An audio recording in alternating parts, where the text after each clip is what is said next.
Hola, ¿qué tal? Dans cette vidéo, nous allons voir comment résoudre graphiquement une équation à l'aide de la représentation d'une fonction. Je vais distinguer deux cas et dans cette vidéo, nous allons étudier le premier cas. Ce premier cas, c'est la résolution des équations du style f de x égale k, où k est une valeur constante réelle indépendante de la variable x. Dans la pratique, résoudre graphiquement f de x égale k, c'est équivalent, c'est la même chose que trouver les antécédents de k par la fonction f. Pour y parvenir, on commence par tracer la droite d'équation y égale k et la courbe représentative de la fonction f dans le même repère.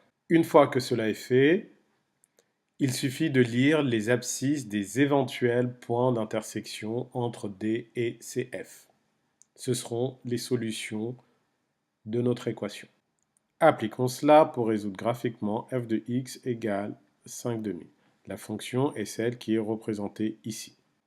On commence par repérer 5 demi sur l'axe des ordonnées, donc 5 demi est ici, et de là nous allons tracer la droite d'équation y égale 5 demi. Je vais la tracer en pointillé.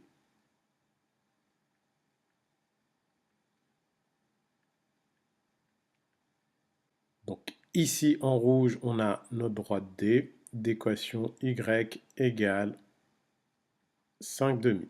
La droite d'équation y égale 5 demi étant tracée, on repère les points d'intersection entre notre droite et l'axe des abscisses. Il y en a deux, celui-ci et celui-là. Et nous n'avons plus qu'à lire les abscisses de ces deux points. Celui-ci a pour abscisse moins 4,5 et celui-là a pour abscisse moins 2,5. Ainsi, les solutions de l'équation sont les abscisses des points d'intersection de D et de CF, ce qui veut dire que S égale moins 4,5 moins 2,5.